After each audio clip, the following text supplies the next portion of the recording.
इकरार भाई जैसे गुस्से वाले टीवी पे लगते हैं, जैसे वो हबड़ दबड़ में जाते हैं और जाके अगले को परेशान कर देते हैं, अगला जितना मर्जी फन्ने खाओ। इकरार भी कहते हैं तुम अपनी जगह पे, मैं तुम्हारे से बड़ा फन्ने खाऊं। तो क्या घर में भी वो ऐसी ही है कि घर में बहुत पोलाइट है?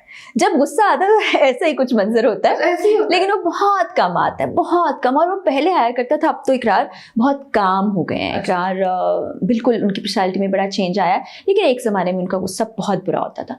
और सबसे ज़्यादा वो जो चीज़ होती थी ना, वो बताते भी नहीं थे किस चीज़ पे गुस्सा है, और हम सोचते रह जाते अच्छा मैंने क्या किया है, ऐसा पूछा भी तो खामोशी। फिर बाद में कहते अच्छा पता ही नहीं कि तुमने क्या किया है, कहते भाई बता दे, हमें क्या पता, लेकिन ठीक भी हो जाते थे। तो लेकिन जो टीवी वाला गुस्सा है ना, वो बहुत ही शदीद है, उसकी वजह भी बहुत शदीद होती है ना, इसलिए। लेकिन अब अपनी ज़ाती ज़िंदगी में बड़े काम हो गए हैं, अब उस तरह से गुस्से का इजहार भी नहीं करते। गुस्से में पहले भी खामोशी ज़्यादा इख्तियार करते थे, अब दरगुजर वाला एलिमेंट मुझे लगता है ज़्यादा आ गया, कि गुस्सा आ गया तो कोशिश करते हैं कि छोड़ दूँ इसको, जाने दूँ। पहले ऐसा नहीं होता था। अच्छा, आपकी जब शादी इकरार भाई के साथ हुई तो कैसे इंटरेक्शन हुआ और कैसे आप इकरार भाई तक पहुंची? और यहाँ पे मैं ये पूछना चाहूंगी आपको कि मुझे बहुत क्यूरियोसिटी है कि आप अपनी कामयाबी का जो है ज्यादातर हिस्सा आप अपने आप को क्रेडिट देती हैं या इकरार भाई को क्रेडिट देती हैं? क्योंकि हस्बैंड ज्यादा जो है बकअप करने में बहुत ज्यादा रोल प्ले करते हैं, तो ये आप अपने आप को ज्यादा समझती हैं कि मेरी वजह से ये सारा कुछ है या इकरार भाई की वजह से? देखिए, सबसे पहले तो मैं कहती हूँ अल्लाह ताला की ज़ात की देन है कि वो किसी भी एक इंसान को, मैंने बताया अक्सर इंटरव्यूज़ में कि मेरी लाइफ उस तरह से नहीं थी जैसे रूटीन लाइफ में बच्चों की ज़िंदगी होती है। तो वहाँ से लेके अगर आज तक की मैं बात करूँ तो सबसे मेरे साथ अल्लाह ताला ही की ज़ात रही है, और वक्त गुजरने के साथ साथ ये कनेक्शन इतना मजबूत हो रहा है। अल्लाह ताला इसको ऐसे ही रखे, मुझे इस्तिकामत दिए रखे, वो सबसे बड़ा हौसला।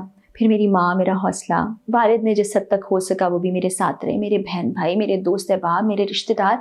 इकरार मेरी ज़िंदगी में 2012 में हमारी शादी हुई, तब से आया, उसके बाद वो भी, उनका भी कंट्रीब्यूशन है। तो किसी एक को क्रेडिट दे देना, कह देना कि किसी एक की वजह से हुआ है, ये बड़ी ज़्यादती होगी।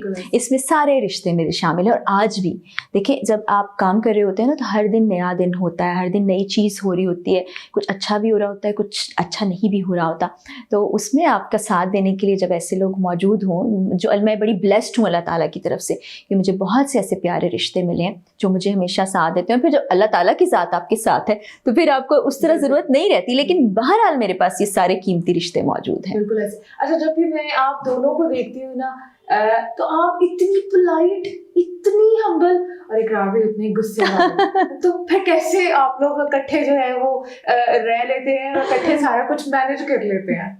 मेरी नेचर ऐसी ही है, और मैं कभी किसी चीज़ पे शिकायत नहीं करती। मेरी ज़िंदगी में एक चीज़ जो आपको ना होने के बराबर मिलेगी वो शिकायत मिलेगी, और ये आज से रवैया नहीं है मेरा, ये बहुत शुरू से है। वो सर्कमस्टांसेस भी होते हैं उसके, लेकिन मैंने ये सीखा कि आपको हर हालत में शुक्र अदा करना है। जब अल्लाह ताला ने दिया है तब भी शुक्र अदा करना है, और जब कोई मुश्किल वक्त आया है तब सब्र के साथ शुक्र अदा करना है, फिर अल्लाह ताला आपको और ज़्यादा नवाजेगा। उससे मेरी पर्सनैलिटी में ये चीज़ आ गई। और इकरार से मैं कभी बहस नहीं करती, कभी शिकायत नहीं करती, क्योंकि जो चीज़ कहने से आप अल्फाज ज़ाया कर देते हैं, उससे बेहतर है खामोश रहें, वो शख्स खुद ही उसको एक ना एक दिन एक्नॉलेज कर लेगा। फिर अल्लाह ताला पे बड़ा भरोसा है। अल्लाह ताला नाइंसाफ़ी नहीं कर सकते, अल्लाह ताला जालिम नहीं हो सकते, तो जो आपका है वो आपको मिलकर रहेगा। तो वो जल्दबाजी की मेरी तबीयत बिल्कुल भी नहीं है। मैं ये, आपने हज़रत अली का कॉल सुन रखा होगा कि वक्त से पहले और किस्मत से ज़्यादा नहीं मिलता। तो मैंने उस चीज़ को सामने रखा, और हमारा दीन, हमारे प्यारे नबी सल्लल्लाहु अलैहि वसल्लम, हमारे सहाबाए कराम, हमारे बुज़ुर्ग, उनकी ज़िंदगियाँ आप अगर समझने सोचने की कोशिश करें ना, बहुत कुछ सीखने को मिलता है। हमें कहीं इधर उधर देखने की ज़रूरत ही नहीं पड़ेगी। तो आप खुद ही, आपकी पर्सनैलिटी ऐसी बन जाती है कि आपको मुश्किलें नहीं लगती, आपको तकलीफ़ें नहीं लगती, और आप सब्र और शुक्र करते हैं।